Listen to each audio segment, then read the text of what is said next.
me introduce Holden, that will present you a talk about distributed system testing with Apache Kafka.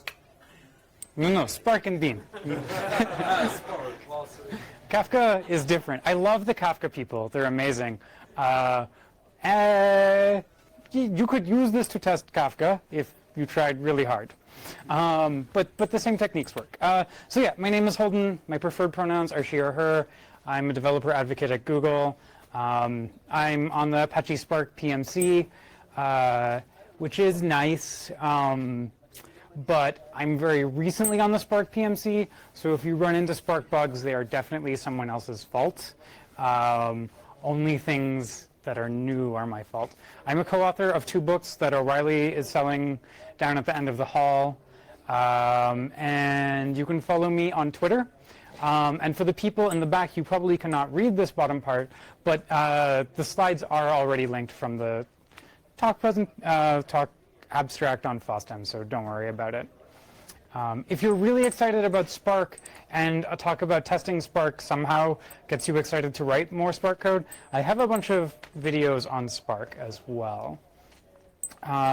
So in addition to being who I am professionally, I'm trans, queer, Canadian, and part of the leather community. This is not really directly related to anything I'm talking about. I just think it's important to remember that we all come from different backgrounds and we should be nice to each other. There's no secret Canadian debugger that we've been hiding from you. We all have no clue how to debug our distributed Java code. Like, we're all screwed. But if we work together, we can get through our lives with only minimum amounts of sadness. Okay, cool. So I'm going to talk about why you should test and validate your distributed systems. Admittedly, you showed up to a talk about that, so you probably care, but a little bit of preaching to the choir never hurts. We'll look at normal unit testing in Spark and Beam, and then we'll talk about what happens when we actually need to go from unit testing to try and testing some of the distributed properties of our system and how that makes us sad, but we can get through it. And then we'll talk about validation, because I think validation is really important, and I keep seeing people building pipelines with no validation built into it. It just makes me sad. And there will be at least one panda, I hope. I may have actually taken the panda out by accident, and several cats. And if you come to my talk tomorrow, the content is different. I do reuse cat pictures, though. It takes a long time to artisanally source these, and it's all about the sustainable Flickr harvest. The Creative Commons tags just aren't refreshed as much as they used to be. So if you've got a cat, please take pictures of your cat and upload them CC licensed to Flickr so that I can have fresh cat pictures. So I'm hoping you're nice people. You laughed at my kind of crappy jokes, so you probably are. If you don't like silly pictures, you're sort of stuck with me, although there is an exit. And you're probably familiar with one of these languages, but apparently not all of you are. And so if there's something in an example which doesn't make sense, please raise your hand and I will explain that piece of syntax to you, because it probably doesn't make sense to someone else. And it makes sense to me because I spend far too much time writing code with underscores in it. And it teaches me bad habits. How many people are familiar with Spark? That is a lot of people. How many people are familiar with Beam? How many people came here for a Kafka talk? Oh, thank God. I'm sorry. Okay, regardless, even if you're not familiar with these particular systems, I'm hoping that the same techniques can apply to other things. The specific libraries and code examples that I'm going to show, you're going to have to rewrite, but honestly, it's code on the slide. You should probably rewrite it anyways. Cool. So why should we test? It makes us better people. And it avoids making our users angry. I have some funny stories, all of which are under NDA. So it's unfortunate, but they may involve companies that sell books and that small little search engine. And it can help you save money. AWS or Google Cloud is expensive. And if we can catch our errors before we put them into production, we can save having to run our pipeline a second time. Repeating the mistakes, which I'm not legally allowed to discuss, is not a lot of fun. I didn't have to find a new job after any of these, but that's mostly because in California it's really hard to hire engineers. And honestly, you probably already care. But validation, I'm not sure if you all care about validation. So fundamentally, the idea behind validation is eventually, even if we have really good tests, we're going to get on the fail boat. There is no world in which our software works. I've looked, and the Closet to Narnia did not have working software either. There was an emergency patch they had to apply. The trees were down. I guess that didn't work. Regardless, when we know we're on fire or we're on the fail boat, we can halt deployment, we can roll back, we can avoid recommending inappropriate products to minors.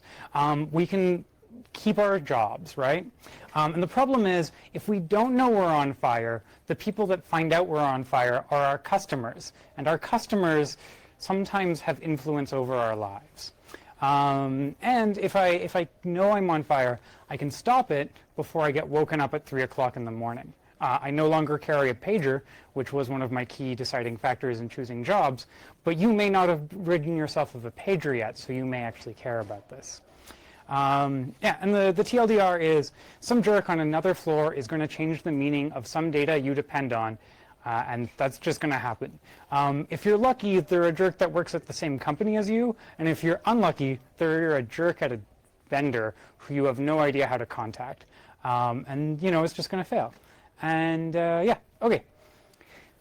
Continued. About 39% of people take the results of their Spark jobs and push them into production automatically. This is terrifying, especially when we look at the next slide of, has the output of your Spark job ever caused a serious production problem? And 50% of people say no. 16% of people had to update their resume after running Spark, and 30% of people did not have to update their resume after running Spark, but their customers were upset. And so the moral of the story is we want to try and keep ourselves in this half as much as we can. Also, if you disagree with these numbers, you can fill out this survey here, and I'll take it into account. Or more accurately, Google will automatically. I'm pretty lazy. So why don't we test? Faking data is hard, especially with distributed systems. I probably can't get away with 3-element tests, right? The good old, I checked null, I checked a filled in one, and I checked one with some junk data is no longer enough, right? I'm testing on 100 computers, I need more examples. Making a terabyte of examples by hand is not really scalable. Our tests can get slow. If you work with Scala, you're already familiar with this. It can take a long time. Writing tests is effort, and my boss was like, well, it worked, just put it into production. And distributed systems make our life terrible. The follow-up is somehow someone convinced people that notebooks were a great way to interact with distributed systems. And I think notebooks are amazing, but they're really shitty for testing. And I keep seeing people doing wonderful exploratory work in their notebooks, and then they put them into production, and they don't test them because it was, too much work. And this is sad. Just because you put it in a notebook doesn't mean you don't have to test it. It just means you need to take it out of the notebook. And so why don't we validate? We already tested our code. What could go wrong? It turns out many things. The other ones are the things that we tend to do for validation, which involve collecting metrics about the number of things we've processed, looking at the size of our outputs and all of these things, get a lot harder with the distributed system, where we have to aggregate this information across a whole bunch of machines. And the built-in things to aggregate these metrics are all broken. And so that's great. Yeah. Yay, question. I'm sorry, the distinction between the word test and validate, can you help me? Yay, sure, okay. So the distinction between test and validate. Test is like a thing that I can run and it tells me yay or nay on my code change. Validate is a thing which is on my pipeline, and after I run my pipeline in production, it tells me this was probably okay, right? I processed the number of records I was expecting. Nothing really looked weird. you should run your validation stuff while you're running your tests as well, but you probably don't want to, run your tests in production. You want to look at your counters and your metrics explicitly in production and compare them to historic values, or if you've got some ground truth about what you're expecting, you can encode these validation rules and have them baked into your pipeline. And so my tests are going to catch the errors that I can think of, and hopefully, if I'm lucky, validation will catch the errors which I've never thought of and involve processing like an extra terabyte of data, or just dropping an extra terabyte of data on the floor, which I've done. That pipeline made some really bad recommendations when we only processed about 2 gigs of data. Yeah, okay, cool. Yeah, okay, so this is a cat. The cat is sleeping. And the audience appears awake, so that's surprising. So our simplest unit test looks a lot like a traditional unit test, right? We say like, this is our input, this is our expected output, and of course, because this is, a distributed systems thing, we're going to use word count as our example, because that's just what everyone uses distributed systems for. That's why it's the default example. And then we assert that our tokenizer, which is part of our word count pipeline, is going to like take this input and produce our expected output. And this is really simple. This has the downside of really not testing a lot. It will catch bugs inside of our tokenize function, right? If I was splitting on the letter I and I wasn't expecting to, it will catch that, but it won't catch if I've done anything weird with processing empty data or empty partitions. So it's not great, but it's better than nothing. And in Beam, we can write something similar, but it's in Java, so we've got a lot of extra alligators, nom nom types. So we can go ahead, we can say this is our expected output, I forgot to put the input, pretend I put it there. And we run our like fancy pipeline, and we say, well, we run our pipeline, but we have our assertion here. And we say like, this is what I'm expecting to come out. This is nice in Beam because they actually thought about testing when they made Beam. So this is built into Beam, whereas this in Spark, for some reason, is not built into Spark. Yay! My attempts to get it merged have not succeeded, despite being a PMC member. I should try again. Anyways, but the TLDR is we have our exciting word count pipeline. We can test it, but it's not great. So where do these tests run? They run on our local machine. That's not very good, but it's better than nothing. And Spark attempts to simulate a real cluster. The simulation breaks, right? It's not perfect. It doesn't behave the same way the real cluster does when you're adding files. It doesn't have the same properties with like, failures are difficult to simulate in a local mode environment. Beam also has a local mode. It's a little different. It does less work on the simulation and more work on being fast. So this is nice. The direct runner is good for writing a bunch of Beam unit tests, but it's not perfect. And another option is you can like say, hey, your simulation of a real cluster isn't enough. I'm just going to stand up a 2-node cluster on my machine. Please talk to that. And you can do that with this very exciting shell script. You set up .sh, travels.yaml, whatever, and you just set this shell environment variable, which is definitely the best way to configure our software, to Spark localhost. Ideally, you would like point this to an actual like 3-node cluster rather than 2 shell scripts running on your machine. But 2 shell scripts running on our machine will catch more errors than the simulated cluster. This gives us almost a real cluster experience. But, okay, so we've essentially covered all of the testing, which isn't going to give us a lot.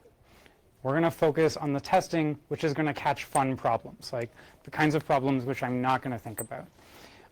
And this is because I'm used to writing software that has to work on my machine, but I'm not used to writing software that has to work on a few hundred machines. And so we need to test that we handle the partitioning correctly. We need to test that the serialization of our things is actually going to be successful. And if we're in a local simulator, it tries to serialize the things that are needed, but it's only once you run on a real cluster that it actually, for sure it's going to work again.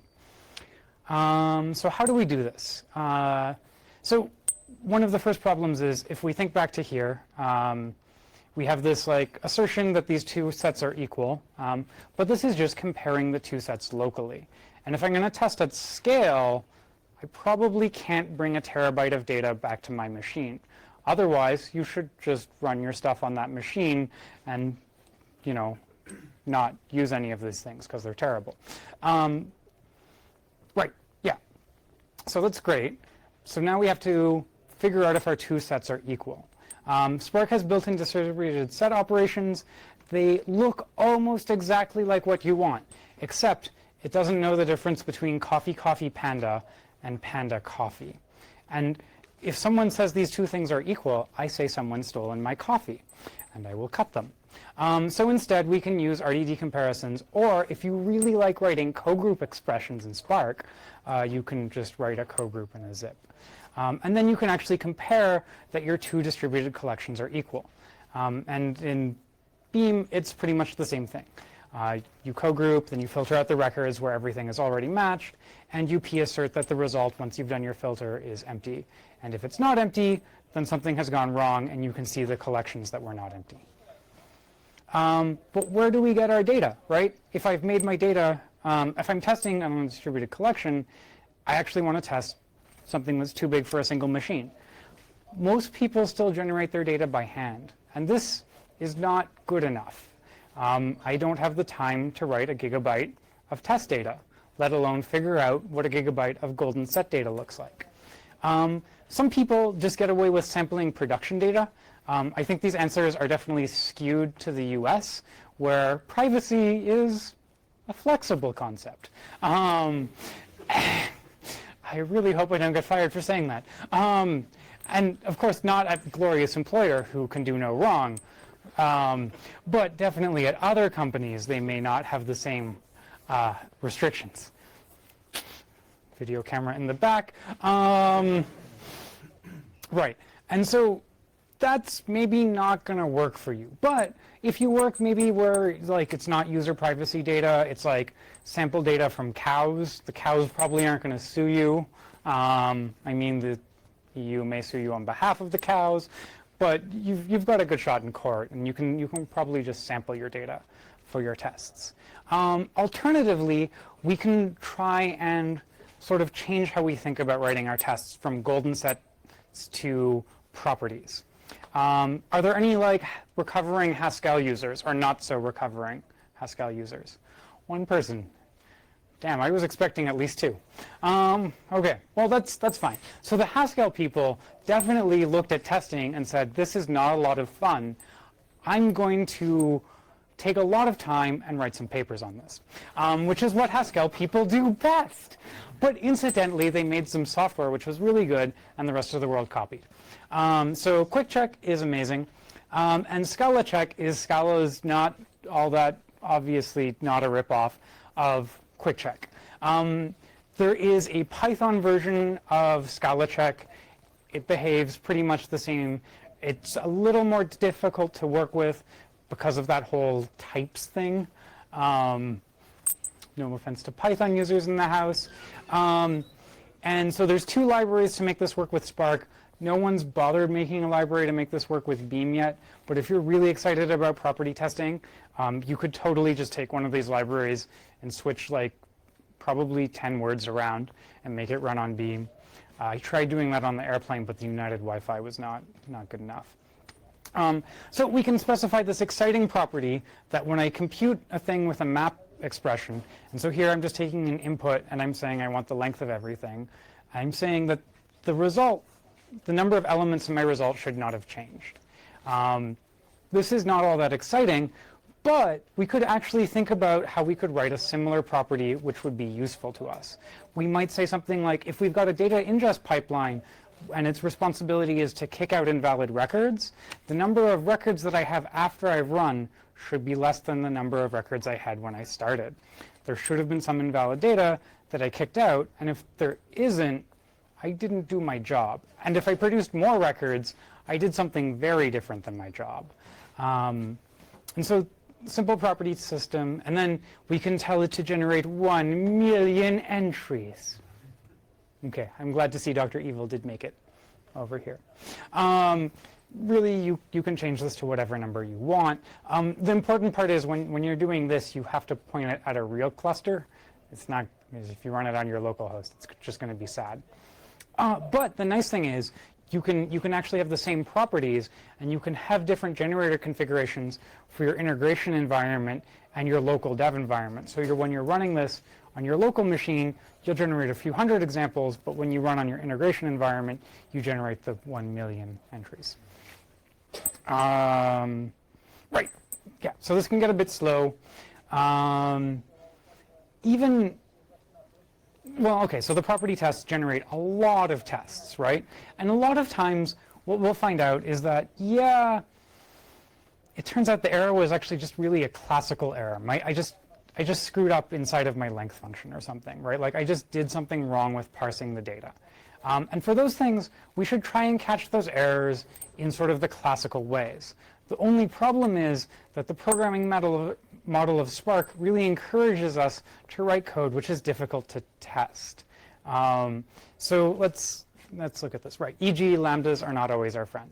So I love lambda expressions. I am a recovering Haskell programmer myself. Once upon a time I was a scheme programmer.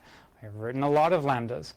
But at some point, writing all of my functions like this mean that when I want to test my difficult to tokenize RDD function, I have to provide it with a fake cluster. Alternatively, if I split this out into, my thing which is depending on Spark's distributed data sets, and the thing which really doesn't care about the data set, I can use a lot of really great auto-generated tests on this tokenized thing very quickly and very, very effectively. Because sometimes my error is inside of the lambda, right? And we should catch those more quickly. The other thing is, like, realistically, even beyond the fastness of this, has anyone enjoyed reading the stack traces from Spark? Right, that's 0 people. And it's not just that everyone's fallen asleep, it's that Spark is incredibly difficult to debug. And so one of the things that we want in our tests is we want to be able to figure out what went wrong. And if we make our tests only around this, every time we break something inside of this, our life gets really, really sad. And for the people in the back, I just took the lambda expression and gave it a name. And now that it has a name, it, it feels important, and we can also test it on its own. Right, okay, so we can do fun things with data sets. The TLDR is the Spark people decided they wanted to rewrite their API.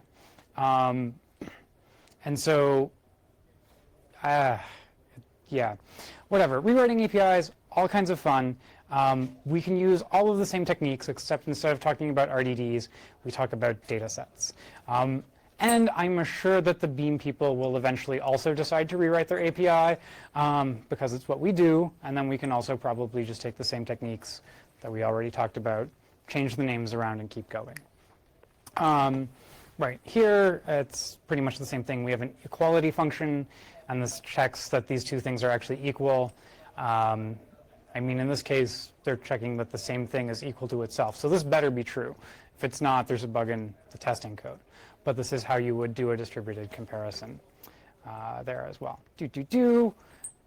Yay! Oh, right. So the reason we care about this is they added schema information, and we can generate our generators from schema information. Okay. Streaming has all of these problems, except we also don't know when our test is done. Yay! So the problem is, not only do we have to figure out how to test in a distributed collection, we have to figure out when we've processed all of our data. And if we've got Kafka, I mean, we can figure out that we've processed everything that was in Kafka right now, but we don't know if our test has finished loading everything into Kafka. And then we end up like these pandas. Panda runs into panda, and it's sad, but also cute. Because our test will fail, and how most people solve this is they put a sleep 100 in their test. And then you're not this cute panda, you're a very sad other animal that I don't want to hug. It's okay though. If you've ever said to yourself, I bet someone bothered to solve this problem, 3 different people have in different open source libraries. And they essentially hide everything from you and screw around with the underlying system clock to guarantee that things have happened. And this is guarantee with a very flexible version of the word guarantee. But essentially, there's no sleeps. Instead, your system clock is just going to go woo, and it'll probably work. If it doesn't work for you, they're all open source libraries. Okay, so we can put these techniques together into Spark Structured Streaming. We take a new API, another new API, and a third API, and put them together. What could go wrong? It turns out, most things. But the Spark people finally realized that testing was a first-class citizen, and so you no longer have to make the system clock go like woo. Instead, we have this nice thing called process all available. Much nicer, much more reasonable. You just write this thing, you pretend that writing Scala code is natural to you, and then it just works. If you don't write Scala code, the Java version of it is pretty much the same thing with extra angles eating. So that's cool. Business logic goes here. And this is really the part we want to test, but Spark is amazing. So validation, yay! And so yeah, you should run your validation stuff during your integration testing as well. This will probably help you catch if your validation rules are wrong before you put them into production. So how do we validate our jobs? Both Beam and Spark have their built-in counters. They've got things like bytes that have been written and read during each stage, the number of records which are being shuffled around, and all sorts of really wonderful system metrics that you probably don't care about. That being said, if GC time spikes a giant amount, you probably want to investigate that, but that's not really what this is about. You can add the counters for the things you care about. I care about records which I declare invalid and kick out of my pipeline. I also care about the users for whom I have no idea what to recommend, and I give the default recommendation to. And accumulators in Spark are not perfect. In Beam, they're called counters, and they only work some of the time. But, or more specifically, their behavior depends on which execution engine Beam is running on that specific day. So if you run Beam on Spark, it behaves as well as Spark does, which is poorly. And if you run Beam on something else, it might work better. But that might get fixed, maybe. And so, yeah, so we can have simple rules, which are like the percentage of invalid records should not be that high. We can also have other historic rules, like the number of users should be greater than the number of users I had yesterday. Or if you're at a failing company, the number of users should not have decreased by more than 10%. Or it's time to halt the job because I'm going to update my resume anyways. It turns out most people are really lazy. And the most common thing that they just do for validation is they validate that the output file sizes are reasonable, which is really easy to do, and they validate that the execution time has not spiked. Or alternatively, also decreased, because that can be a really good metric for I dumped a bunch of data on the floor if my pipeline finished in half as long time. There's some libraries to do this. You should not use any of them, even though I co-wrote some of them. But they're great concepts, and you can just re-implement all of this code yourself, which I know is what we love doing. And one thing to think about is if your property-based tests, if any of them can make sense as validation rules. For example, if we say things about the number of records coming in and out of different stages in our validation, those can be, in our property tests, those can be really good things to assert are true at runtime. Or maybe not assert because we don't want to throw an exception, but at least log. Yay, Python example! I promised there was going to be Python. So this is the Python Spark example. We keep track of the number of records that we reject. I'm dividing by 0, so I'm sort of hoping that I reject all of the records, or I have a magical CPU from Intel. So I have to make the Intel jokes. It's pretty much a requirement. I mean, this is like the really, really old Intel joke about floating point numbers. Anyone remember? Yeah, okay. some people are nodding their heads, but I'm also getting the like, shut up and move on.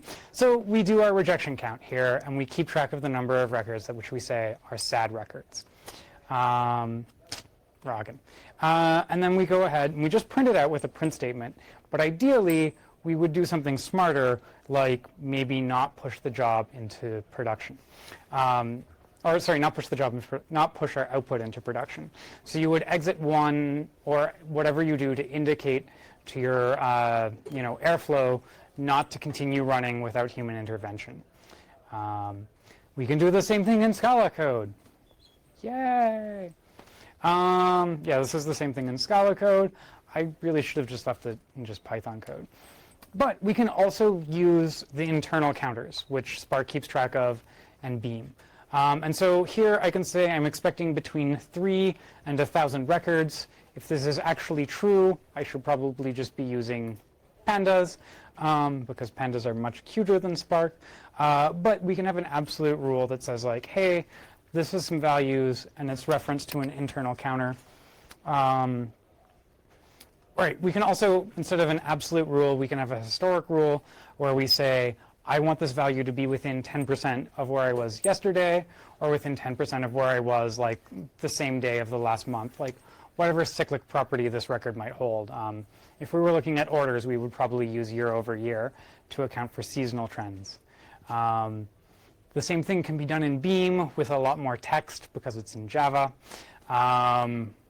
So we can make the same counters for the words that we've matched and the words that we've rejected, and then we can have our assertion here that like these values should be reasonable after our pipeline is run. And so we would use this for like the number of records that are processed. The number of records that we rejected versus kept. We probably wouldn't use words unless you're just deploying the word count pipeline again, which is great. So if this talk was not that much with the sleepy pandas for people, there's a bunch of related things. If anyone's like a really hardcore Java developer, there's a Java version of this. I should have marked it. But one of these links will take you to a Java thing. And you can't click on any of them because you're sitting in this room. But later on, when you go and look at the PDF, you can figure out which one of these is Java specific. And there is a Java blog post on how to do the same stuff. There are a bunch of GitHub projects because why not? SSCheck is notable because it's one of the ones which isn't written by me, as is the Spark integration tests that's written by my former employer, who no longer pays me money, but they still make good software. And Scala Check is not Spark or Beam specific, but it's a really interesting library, and I think everyone should check out property testing. Here's how to include Spark Testing Base if you want to use it in your software. SBT for people who like slow build times and warm laptops, and Maven for people who remember the 90s. There are a bunch of books on Spark. I'm a co-author of many of them. This is the only one which really talks about testing because I thought people would care about testing and figure it out on their own. It turns out that was not the case. There's only like one chapter on testing, and the O'Reilly folks have it for sale on their table. And you can also buy it from Amazon if you're worried about Jeff Bezos' ability to purchase another newspaper. I worry about this greatly. Okay. That joke goes over a lot better in Seattle. Actually, it goes over a lot worse in Seattle, but there's more of a reaction.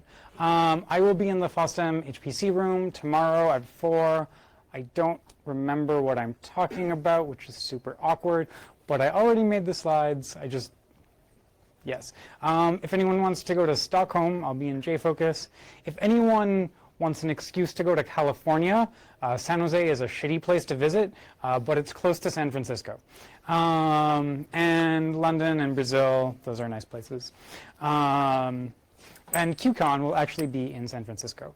So I'm going to do questions now. Yeah, so that's okay, thanks. I think I've got 10 minutes for questions, hopefully. Yes. Yay! 10 minutes for questions. Does anyone have questions, or was everyone really zoned out working on their laptop? Either way is fine. Laptops it was. Okay. Yay, question! So I have one question about the validation. In case of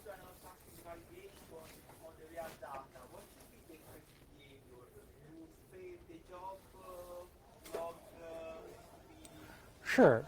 So that's a great question. The question is what should we do for validation when it fails? And I think that depends a lot on your use case. Back when I first started making recommendation pipelines, I thought recommendations aren't that bad if I get them wrong. I'll push it into production and log it. Then I found out that I was wrong. So I think it's really important if we've detected that something has gone wrong, we don't know how bad it is normally. So I think it's useful to save the output and exit with an error code so that Luigi or Airflow or whichever tool we're using to coordinate our pushes to production does not push our data to production, but I can still go and look at my output and manually validate what happened. Because it's possible, like our validation rules don't have to be perfect, right? Like we might have a rule in there that says like our user growth is expected to be like within 20%, or something which happened at Amazon was like I expect my orders to be in this band, and sometimes you go out of that band, but it turns out it's just because there's a sports game. And that doesn't mean that your code is wrong, but you wanted to check it before you pushed it through, right? You want a human to have to sit there, think about it, and then be able to blame that human later. Related, you should have someone else. No, I'm just kidding. You don't actually need to blame the human afterwards. I think blaming people is bad, but you want a human to be able to look at it and think like, does this warning make sense given the information I have, right? Like, if I try and write validation rules which are always correct, like I'm going to have to connect to like the National Football League website, and that's not a thing I want to do. Nothing against NFL football. Okay. Yay! Second question. How much validation is too much? Okay, so the question is, how much validation is too much? That's a good question. I think it depends on what the potential impact is of your pipeline going wrong. I think if you're building things which like might kill people, like maybe self-driving cars, I would not say there is particularly an upper bound. On the other hand, you have to ask yourself essentially, is my time better spent making more validation rules or more tests? And I think often the answer is more tests, and the validation rules that I tend to see people be successful with are very simple. And we tend to get a lot of return on investment for like the kind of validation rules we can come up with in like a week or two, and then sort of reverting back to just focusing on tests. But one of the things which I think is great is if we have an outage, coming back and thinking how we often do, like, could I have caught this change with tests? Also, like, if it was not a thing we could have caught with tests, is it the kind of thing I could have caught with a validation rule? Like, was it something about my input that changed drastically and I could have measured this change and alerted on it? So I think it's very much unique to your specific problem space, which is a very weaselly way of not answering the question. Any other questions for me to not answer? Yay! Any way to help make a better decision on the cost of executing a validation rule compared to the benefit of what is detecting? Sure. So so the question is there any way to validate the cost of a validation rule versus the cost of it not running? And so I think most of our validation rules, the primary cost is going to be the false positives, right? Because they're not going to be perfect, right? The secondary cost is for some of these, like keeping track of, I go back here, right? Keeping track of the records that I've rejected. Like this thing has some cost, right? This is not free. That being said, this is negligible. Both Spark and Beam and pretty much all of the systems that have systems for collecting metrics like this do a poor job of collecting the metrics because they wanted them to be very cheap to collect, right? And so they're not perfect metrics, but they're very inexpensive to collect.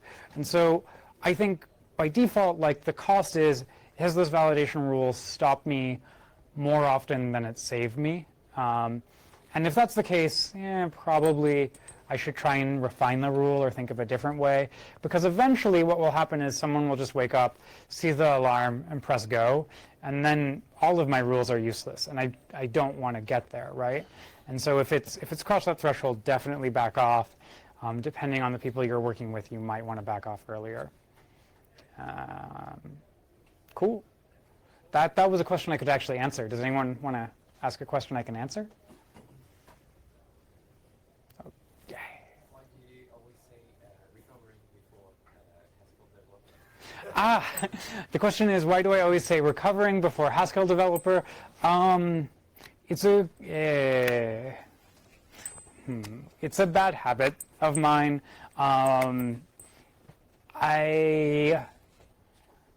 Mostly because I tend to work in this problem space of where we tend to use a lot of JVM and Python-based software. So there's a lot of people who have come to us from the Haskell community and been like, I love functional programming, but I also love money. And so they're like recovering because they're like, types everywhere. And then it's like, well, maybe not here. Maybe not today. And it's just switching between the different problem spaces. There's nothing wrong with the people that like have decided they love Haskell in their life and that's just what they want to do. But if you want to write like truly strongly typed distributed systems, you're not going to do these crazy hacks. You're going to do different things. I mean, you'll probably do quick check, but you're probably not going to do this like weird side effect thing in the middle of your code. You're going to feel bad about having a side effect in the middle of your code, and you're going to not do that. That being said, everyone else is just like, yeah, it's a side effect. Actually, they don't even say that. They don't even think that. I mean, I don't. Spark has a strong functional paradigm, which I break all the time. Okay, I think that's probably it for questions. If anyone wants to talk to me, I am wearing this, and I will be around tomorrow. Oh, right, and this is Boo. It's very important. I forgot to introduce my co-presenter. Her name is Boo, and she is a Doogler. She has her own Google badge, which was part of the contract negotiations. Boo is very happy to meet all of you, too. She can answer any questions about barking. So that's it. Thank you so much for having me and listening.